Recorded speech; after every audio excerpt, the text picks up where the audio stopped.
जैसे भरत भैया को सेवकों ने अवध में गुरुदेव के आदेश को सुनाया है, भरत भैया जिस रूप में थे उसी रूप में चल पड़े। वहां से सीधे अपनी मां कैकेयी के पास गए। मां ने द्वार पर स्वागत किया, भीतर लेकर गई। जाकर दुलार करके मां कैकेयी ने पूछा, भरत मामा के घर में सब कुशल है ना?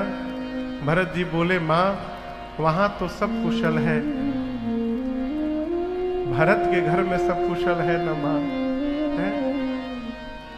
कैकेयी मैया पूछी, ऐसा क्यों पूछे? भरत जी कह रहे, मां आज तक मैं जब भी घर के बाहर गया और लौट के घर आया ना, तो द्वार पर तुम अकेले नहीं मिली हो, मेरी तीनों माताएं मिली हैं। आज पहली बार ऐसा हुआ कि आप अकेली खड़ी थी स्वागत के लिए। मां आज अयोध्या को देख करके ऐसा लग रहा है कि मानो किसी ने अयोध्या के श्री का हरण कर लिया। अयोध्या की प्रजा जो मुझे प्रेम करती थी मां, आज मार्ग में कोई मेरा मुख देखना नहीं चाहता था।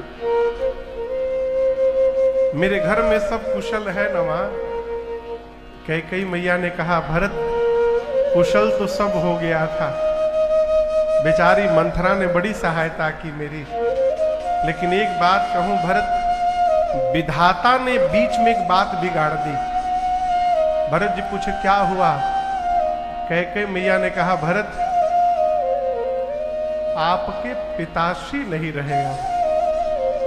वो स्वामी जी कहते हैं, भरत भैया सुने, सुनत भरत भय विवश विषादा, तात तात हाँ तात पुकारे, हे तात कह के भरत जी खड़े खड़े गिर पड़े नीचे। मां ने संभाल किया। भरत जी पूछे, मां कारण बताओ। यहां दर्शन करिए।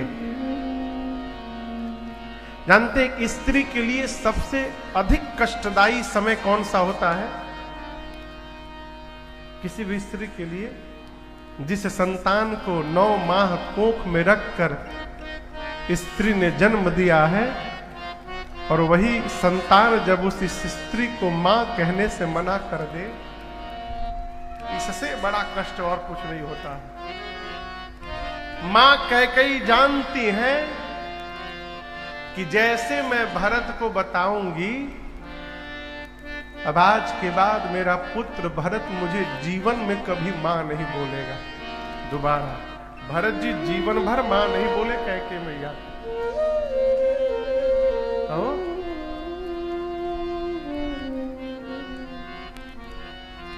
उसके बाद भी मां कैकेयी ने अपने आप को कठोर बनाया। मन में सोची, कैकेयी जब तक तुम पूर्ण रूप से समाप्त तो नहीं हो जाओगी, तब तक तुम्हारे राम का कार्य पूर्ण कहां से होगा। राम के लिए कैकेयी को समाप्त होना ही पड़ेगा। और मां कैकेयी ने भरत जी को सब बताया। और यहां दर्शन करिए, भरत जी जैसे सुने कि भैया वन में चले गए, वो स्वामी जी कहते हैं, भरत ही बिसरे पितु मरना, सुनत राम बन गौ,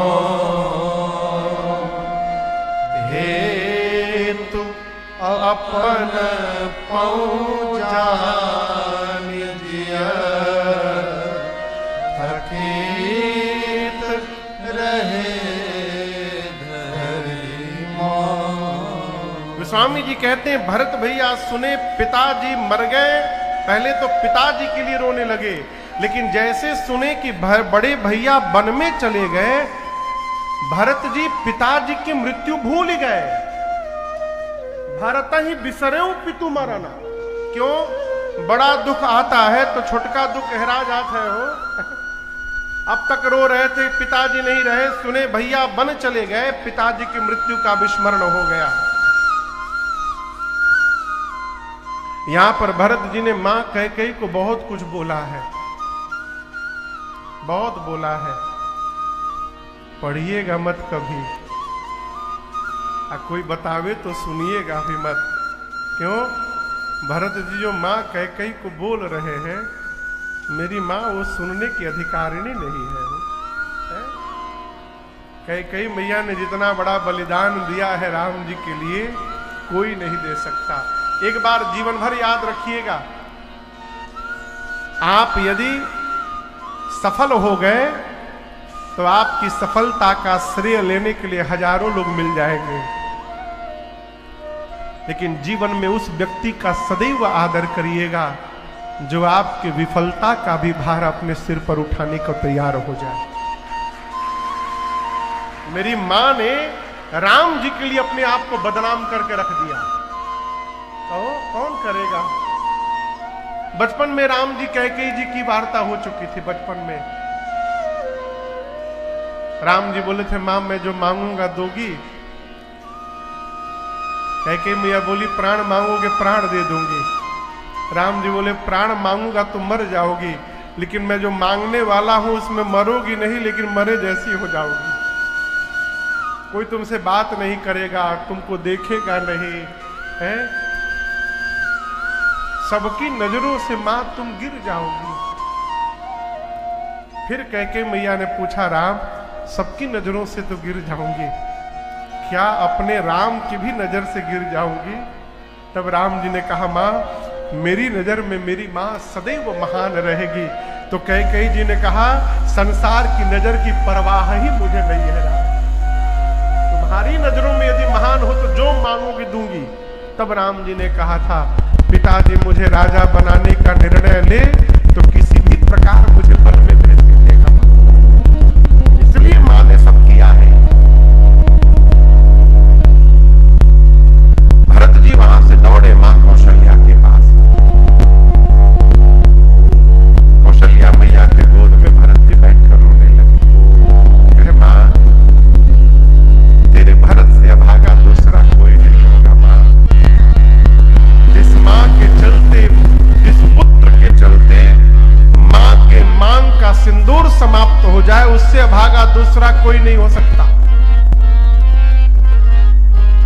कैसे होंगे भैया मेरे तपती धरा और जलती धूप में, हो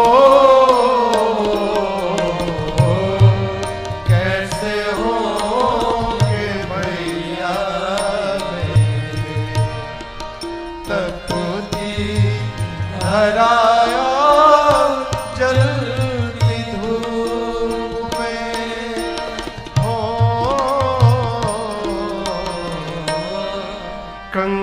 कंकरीली राहें नंगे पांव भाभी होंगी किस रूप में, हो कंकरीली राहें नंगे पांव भाभी होंगी किस रूप में, कोई न समझे, कोई न समझे पीर पराए, जब जब याद पड़े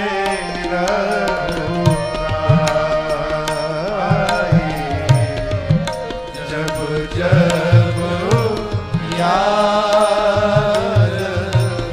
पड़े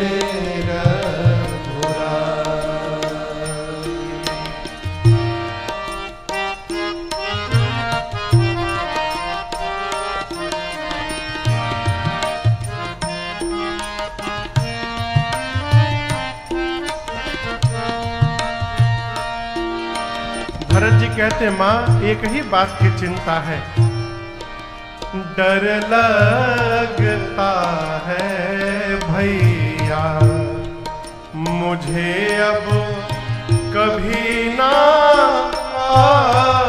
अपनाएंगे, हो लगता है भैया, मुझे अब कभी ना अपनाएंगे हो। अपने हृदय का शीशा कैसे हम निकाल कर दिखाएंगे हो। अपने हृदय का शीशा कैसे हम निकाल कर दिखाएंगे। माँ कैसे सहेंगे, कैसे सहेंगे ये लंबी जुदाई, जब जब याद पड़े रघुराई, जब जब याद पड़े रघुराई। प्राण निकलना चाहे रे माई, प्राण निकलना चाहे रे माई, जब जब याद पड़े रघुराई, जब जब याद पड़े रघुराई, जब जब याद पड़े रघुराई। माँ कौशल्या से भरत जी ने 28 पापों की चर्चा की है।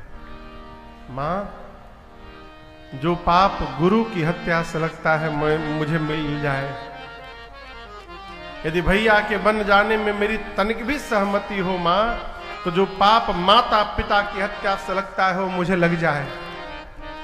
अंक में पल रहे संतान की हत्या से जो पाप लगता है मुझे लग जाए माँ। इस प्रकार भरत जी 28 पाप गिना गए। तब मां कौशल्या ने कहा, भरत,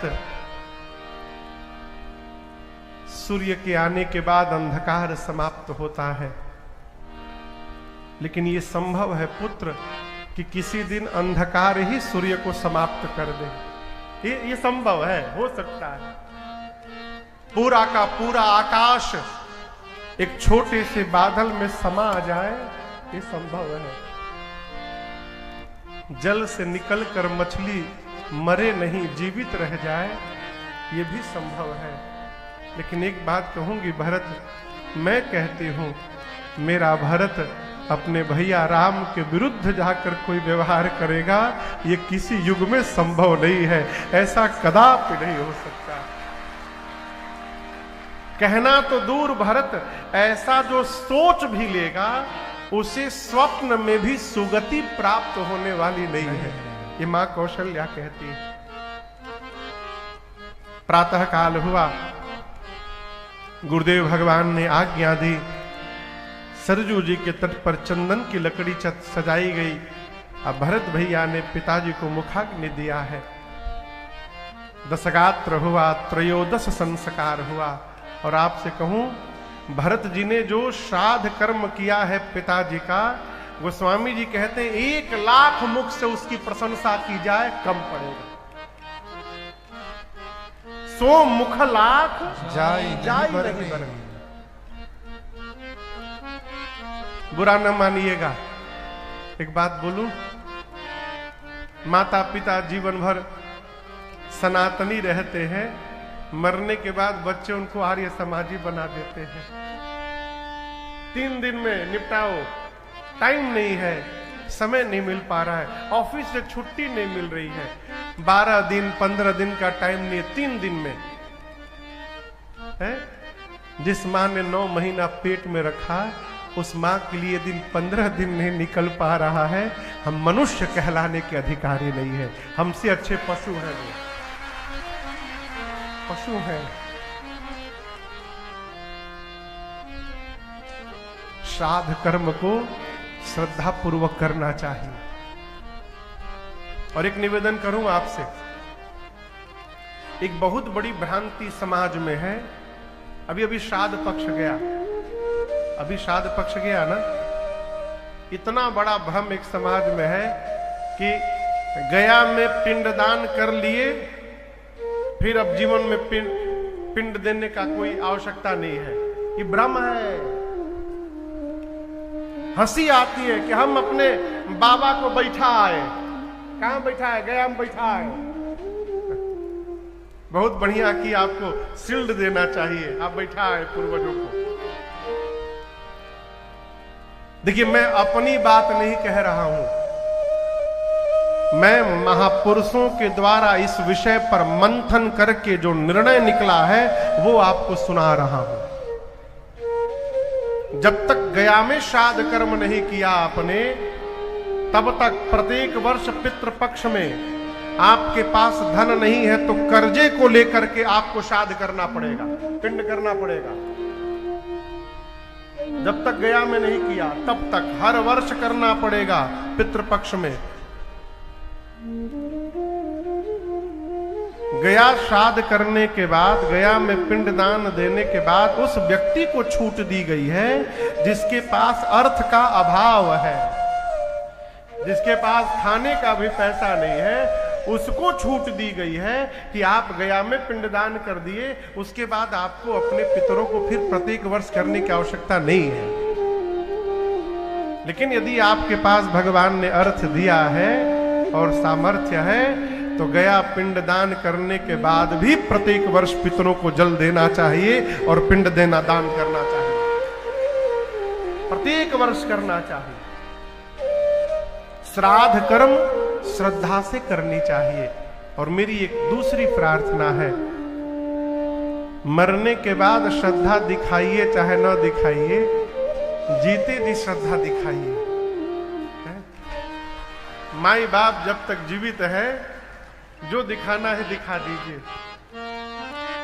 जीवन भर एक गिलास पानी बाबूजी को नहीं पिलाए अपने हाथ से, अब मरने के बाद भंडारा पे भंडारा किए जा रहे हैं। इस भंडारे का कोई मतलब नहीं है, कोई मतलब नहीं है। माता पिता जीवित हैं, सौभाग्यशाली हैं आप। छत का महत्व उस दिन चलता है पता भाई बाप, जिस दिन सर से छत समाप्त हो जाता है। माता पिता जीवित हैं, आपसे अधिक संसार में धनवान दूसरा कोई नहीं हो सकता है। माता पिता की सेवा करिए, जितना ही श्रद्धा दिखानी है दिखा दीजिए। यहां को स्वामी जी कहते हैं, भरत भैया ने पितुहित भरत कीन्ह जस कर सो मुख लाख जाय नहीं बरनी। 1 लाख मुख से उसकी प्रशंसा नहीं की जा सकती। 4 दिन बाद गुरुदेव भगवान ने अवध में श्रद्धांजलि सभा बिठाई है। सबको बुलाया, राज परिवार, नगर के बुद्धिजीवी गण, ब्राह्मण देवता, श्रेष्ठ से श्रेष्ठता से वर्ण युक्त जितने भी जीव मनुष्य थे सबको बुलाया, बिठाया सबको। भरत जी को गुरु जी ने पास में बिठाया। भरत वशिष्ठ निकट बैठा रहे, अपने पास में बिठाया। अब भरत जी से गुरु जी बोले, भरत एक बात बोले, पुत्र ब्रह्मा जी ने मनुष्य को बनाया ना तो सब कुछ मनुष्य के हाथ में दे दिया, लेकिन 6 वस्तुओं को ब्रह्मा जी अपने हाथ में रखे। क्या? हानि, लाभ, जीवन, मरण, यश अपयश हम व्यापार में धन लगा सकते हैं, धन लगाने के बाद व्यापार से लाभ होगा कि हानि होगी, ये अपने हाथ में नहीं, ये विधाता के हाथ में। कौन जन्म लेगा कौन मरेगा ये विधाता के हाथ में है। किसको यश मिलेगा किसको अपयश मिलेगा ये विधाता के हाथ में। भरत जी, आपके पिता जैसा पिता न कभी भया, आपके पिता जैसा पिता न वर्तमान में है, और मैं कहता हूं आपके पिता जैसा पिता न भविष्य में कभी होने वाला है। जिस महाराज की प्रशंसा देवराज इंद्र करते हो, जिस महाराज की प्रशंसा ब्रह्मा करते हो, जिस महाराज की प्रशंसा शंभु करते हो, और क्या कहूं भरत जी, राम जिनके पुत्र हो, आप लक्ष्मण और शत्रु जैसे जिनके रत्न पुत्र हो, उस महाराज के जीवन के बारे में कोई क्या बोलेगा। हम तो इतना कहना चाहते हैं भरत जी, सब प्रकार भूपति बड़ भागी, सब प्रकार भूपति। आपके पिताजी सब प्रकार से बड़भागी थे भरत जी। और आपसे एक बात कहूं, आपके पिताजी को प्राण से प्रेम नहीं था भरत जी, आपके पिताजी को वचन से प्रेम था। इसलिए देखिए महाराज ने प्राण का त्याग किया लेकिन वचन का त्याग नहीं किया। एक वचन मानकर आपके भैया वन में चले गए हैं। भरत जी सुनिए ना, दूसरा वचन मान करके आप राजा बन जाइए। भरत जी ने यहां एक प्रश्न किया गुरु जी से, गुरुदेव मैं एक बात पूछूं, क्या आपको भी ऐसा लगता है गुरुजी कि आप मना कर देते तो राम भैया न मानते वन में चले जाते? गुरुजी बोले नहीं भरत, यदि मैं कह देता न तो राम वन में न जाते। तो भरत जी बोले गुरुदेव आपने बोला क्यों नहीं, आपने कहा क्यों नहीं गुरुदेव, आपने क्यों जाने दिया भैया को? गुरुजी बोले भरत मैं जानबूझकर नहीं रोका। क्यों?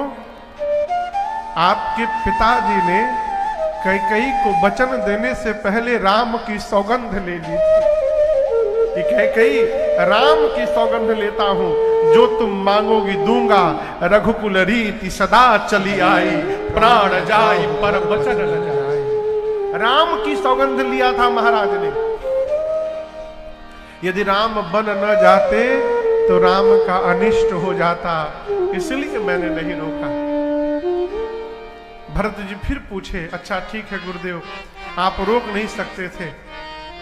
कैकेयी ने पहले वचन में मेरे लिए राज सत्ता मांगा और दूसरे वचन में भैया के लिए वनवास मांगा था।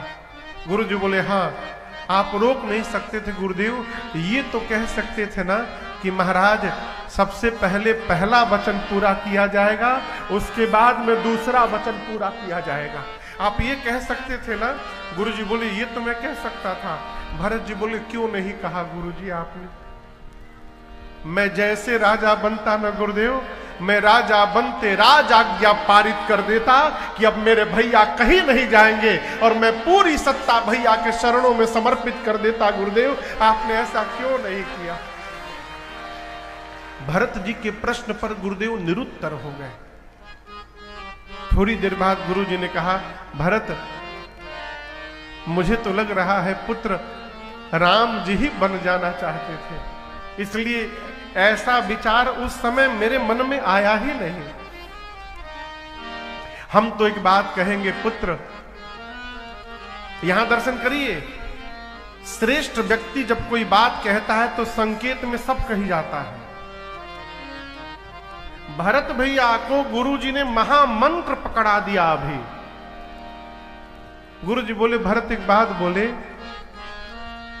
सत्ता का वही पुत्र अधिकारी होता है जिस पुत्र को पिता सत्ता देना चाहते हैं।